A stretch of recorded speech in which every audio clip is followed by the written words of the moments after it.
Bon, on fait quoi? Bonjour à tous et bon jeudi à tous. J'espère que vous passez un merveilleux jeudi ou un autre jour si vous regardez cette vidéo un autre jour. Aujourd'hui, je vous propose le 6e épisode de boîte à outils. Et aujourd'hui, c'est un boîte à outils particulier du sens que, en fait, c'est un boîte à outils qui va être consacré uniquement pour l'ordinateur. Aujourd'hui, je vais vous présenter 3 outils utiles à connaître pour votre ordinateur tout simplement. Donc vous allez voir, je vais vous présenter ces 3 outils qui sont vraiment très utiles et c'est toujours bon de savoir qu'ils existent ces outils-là. Voilà, donc c'est parti, on commence pour ce boîte à outils. Allez, on y va, c'est parti.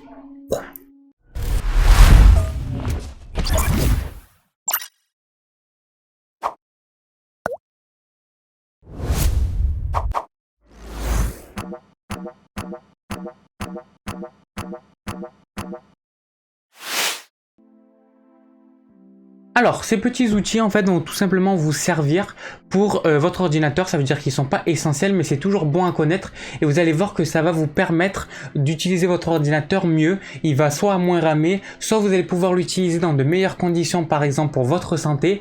Et également le troisième outil, c'est tout simplement pour votre productivité. Donc le premier outil va tout simplement vous permettre de être en meilleure santé, on va dire, de l'utiliser plus écologiquement, mais pour vous, votre ordinateur. Le deuxième outil va tout simplement vous permettre d'améliorer votre productivité et d'arrêter un peu les divertissements. C'est en rapport avec la vidéo que je vous avais fait justement mercredi, donc hier, vous pouvez aller la voir, je la mets juste en haut dans le i, bon j'arrête de me tromper, c'est bien là, juste en haut dans le i, je vous mets la vidéo où justement je parlais de ça. Et pour le troisième outil, ça va vous permettre tout simplement de pouvoir utiliser mieux votre ordinateur et de le rendre un petit peu plus puissant. Moi, cet outil m'a vraiment sauvé la vie quand je devais faire des gros montages qui prenaient énormément de temps. Grâce à cet outil, les montages mettaient 2 fois moins de temps à s'exporter sur Premiere Pro et que même si vous devez ouvrir 3 logiciels, 2-3 logiciels et que vous n'avez pas une RAM qui est assez puissante, alors dans ce cas-là, cet outil va vous sauver la vie. Alors le premier outil, c'est pas vraiment un outil en tant que tel. Pourquoi? Tout simplement parce qu'en fait, vous l'avez déjà intégré sur vos ordinateurs. C'est quoi? C'est tout simplement, ce qu'il faut savoir, c'est que sur tous les écrans, que ce soit l'ordinateur, que ce soit le téléphone, que ce soit les tablettes, que ce soit même la télé, tout ce qui est numérique, et plus précisément quand c'est un appareil que vous prenez dans vos mains et qui est près de vous, il rejette ce qu'on appelle de la lumière bleue. Et cette lumière bleue est très nocive pour vous. Elle est nocive pour vos yeux, mais elle est également nocive pour votre sommeil. C'est pour ça que de plus en plus, on se couche tard. Alors je vais vous expliquer un peu ce qui se passe. En fait, ce qu'il faut savoir, c'est dans notre corps, on a quelque chose qu'on appelle les rythmes circadiens. On appelle aussi ça l'horloge biologique. C'est quoi? Tout simplement des rythmes qui vont dire quand c'est qu'on doit dormir et quand c'est qu'on doit se réveiller. Ces rythmes-là sont bien faits dans le corps, mais le problème, c'est que quand vous regardez de la lumière bleue, alors ces rythmes circadiens vont être déréglés. Et plus précisément, qu'est-ce qui va se passer? C'est que tout simplement, quand vous allez regarder cette lumière, votre cerveau va penser que c'est la lumière du jour. Du coup, il va vous laisser éveiller et du coup, il va bloquer la production de mélatonine. La mélatonine, c'est tout simplement l'hormone du sommeil. C'est l'hormone qui est produite quand vous devez dormir. Mais votre cerveau va uniquement la produire, votre corps va uniquement la produire quand c'est en absence de lumière. C'est là que la fatigue va arriver et que vous allez avoir sommeil. Mais le problème, c'est que quand vous êtes toujours sous lumière artificielle, alors dans ce cas-là, votre cerveau et votre corps ne peut pas savoir quand c'est qu'il fait jour et quand c'est qu'il fait nuit. Alors dans ce cas-là, il produit jamais la mélatonine, enfin il la produit en moins grande quantité et il la produit moins souvent. Du coup, ça va décaler tous vos rythmes circadiens et ce qui va faire, ça va vous dérégler votre sommeil. Et c'est de là que ça va créer des insomnies. Donc pour ça, il y a une solution et aussi ça fait très mal aux yeux la lumière bleue, surtout quand vous restez tard la nuit, ça vous abîme encore plus les yeux. C'est pour ça que de plus en plus, il y a des lunettes qui existent anti-lumière bleue. Ça, elles ne sont pas anti-lumière bleue, mais il y a des lunettes qui existent anti-lumière bleue et justement ce que je vous propose aujourd'hui. Aujourd'hui, je vous proposer le filtre anti-lumière bleue. Alors ça, on peut le mettre directement sur l'ordinateur et ça va tout simplement nous permettre d'enlever la lumière bleue et du coup que notre corps va pouvoir produire plus sa mélatonine et on va essayer d'éviter de casser les rythmes circadiens, également de faire du mal à notre corps et à notre santé. Du coup, comment faire? C'est très simple. Vous avez soit des filtres qui existent, mais c'est pas pour des écrans comme ça, c'est plus pour l'écran que j'ai là, c'est des écrans vraiment de bureau, ou sinon c'est tout simplement des filtres qui sont intégrés. Alors ces filtres, ce qu'ils vont faire, c'est très simple. En fait, vous les mettez sur votre ordinateur et ce qu'il faut savoir, c'est qu'ils sont déjà intégrés sur Windows et sur Mac. Donc vous avez juste à aller dans les paramètres. Je vous mets 2-3 liens dans la description que vous pouvez aller voir où ça mentionne justement comment faire sur Mac et sur Windows pour pouvoir l'installer. Mais si vous êtes sur Linux ou si vous voulez tout simplement un outil, il y en a un qui existe également. Mais en fait, c'est quoi? C'est très simple. Vous allez par exemple sur Windows directement dans la luminosité et vous pouvez en plus, ce qui est bien, le programmer. Qu'est-ce qui va se passer? C'est qu'en fait, tout simplement sur votre écran, l'écran va devenir un petit peu orangé. Et ce petit orangé qui va tout simplement enlever la lumière bleue qui est nocive pour vous. Et du coup, vous pourrez utiliser votre ordinateur sans vous faire de mal et sans faire de mal à vos yeux. Et du coup, comme je vous ai dit, c'est pour Windows. Il y a également pour Mac. Je vous laisse tous les liens en description. Et puis, si vous voulez pas voir comme ça, ou si vous voulez tout simplement un logiciel, ou si vous n'avez pas de Mac ou de Windows, ce qui m'étonnerait, mais c'est possible que vous ayez un Linux. Alors dans ce cas-là, il y a un outil qui existe qui s'appelle Flux. Vous pouvez le télécharger, c'est 100% gratuit. Une petite astuce que normalement je devrais pas vous donner car on parle que d'ordinateur, mais sur les téléphones, il y a également ça qui existe. Je sais que sur les iPhones, on l'a directement le mode nuit où on peut mettre justement ça. Et ce qui est bien, c'est qu'on peut le programmer comme sur les ordinateurs, de dire par exemple à 17h tu l'enclenches et tu l'arrêtes à 7h du matin. Voilà, on peut faire ça et ça c'est vraiment cool. Moi je vous conseille de le mettre aux alentours de 18h-19h. Ça dépend de la saison. Quand c'est l'hiver, mettez-le bien avant. Quand c'est l'été, vous pouvez le reculer. Forcément, ça dépend quand c'est que le soleil se couche. Le deuxième outil, c'est pour améliorer votre productivité. Très souvent, comment on fait pour casser sa productivité? Petit tuto, comment casser sa productivité? Restez sur les réseaux sociaux et surtout consommer beaucoup de Netflix et de contenu comme ça.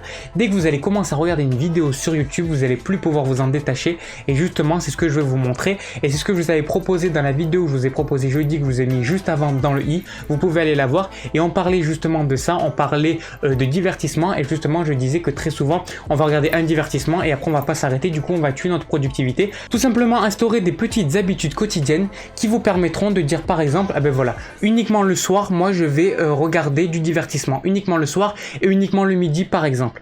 Mais le problème c'est que très souvent on est tenté pendant la journée avec les notifications et tout, donc comment faire? C'est très simple.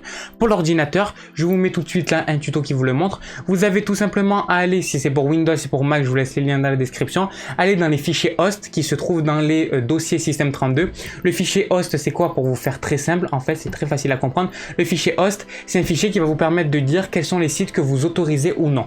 Et justement là vous allez pouvoir bloquer les sites juste en mettant votre adresse IP locale qui est toujours la même, c'est 127.0.0.1 et grâce à ça vous mettez juste après, donc vous marquez 127.0.0.1 dans votre fichier host, vous marquez juste à côté l'adresse du site que vous voulez bloquer, vous enregistrez votre fichier host et pour ça je vous montre le tuto tout de suite à l'écran et là les modifications vont être prises en compte. Vous pouvez aller maintenant sur internet, taper par exemple Facebook ou YouTube et vous allez voir que c'est complètement bloqué.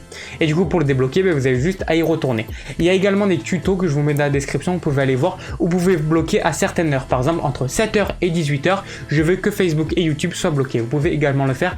Ça va vraiment vous permettre d'arrêter d'aller sur les réseaux sociaux, en tout cas sur votre ordinateur pendant que vous travaillez. Si par contre vous mettez de la musique sur YouTube, alors dans ce cas-là, je vous conseille de les mettre plutôt sur des plateformes dédiées, au moins vous n'allez pas vous divertir. Vous êtes par exemple sur Spotify, sur Deezer ou sur SoundCloud, ou tout simplement sur YouTube Music. Et le troisième outil, qui j'en suis sûr va vous sauver la vie, moi il m'a sauvé la vie dans plein de situations. Alors déjà il faut comprendre quelque chose, c'est que sur l'ordinateur on a ce qu'on appelle de la mémoire RAM, de la mémoire vive. Alors la RAM c'est quoi? C'est tout simplement la mémoire vive, ça veut dire que quand vous allez ouvrir un logiciel, quand vous allez ouvrir une page, quand il va y avoir en fait tout simplement du contenu qui va être généré par l'ordinateur, donc ça veut dire que par exemple souvent il y a des choses qui sont générées par l'ordinateur mais en arrière-plan, donc on les voit même pas. Dès que vous allez ouvrir Google, vous allez ouvrir votre logiciel de montage, vous allez ouvrir tout ça, mais directement ça va prendre de la mémoire vive. Le problème c'est que la mémoire vive et de la RAM, on n'en a pas indéfiniment. Et la plupart d'entre nous on est un peu limité.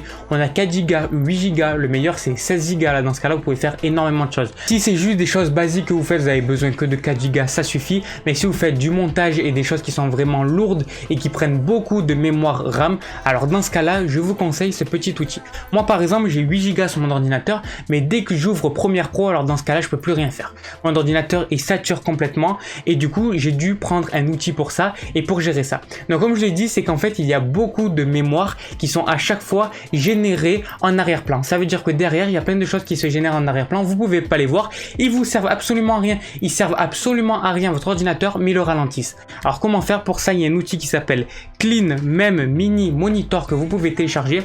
C'est un petit outil qui va se mettre juste ici, qui va vous dire votre ordinateur actuellement il a combien de gigas de RAM qu'il utilise. Vous avez juste à double-cliquer 2 fois dessus et il supprime tout votre RAM qui vous sert à rien.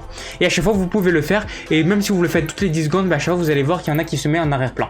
Et ça vous permet quand vous faites vos montages de le faire et ça va éviter à votre ordinateur qui sature en mémoire vive et en mémoire RAM. Du coup, ça va un peu augmenter votre mémoire RAM, mais artificiellement. Voilà, j'espère que cette petite vidéo vous a plu où je vous ai présenté 3 outils pour votre ordinateur, très utiles à connaître si vous en avez besoin ou si vous voulez les proposer à des amis. Dans ce cas-là, vous pouvez partager la vidéo. Si la vidéo vous a plu, comme d'habitude, je répète la chanson, le petit pouce bleu juste en bas. Également de me mettre dans les commentaires ce que vous avez pensé de la vidéo, c'est très important et je lis à chaque fois vos commentaires et j'y réponds à chaque fois.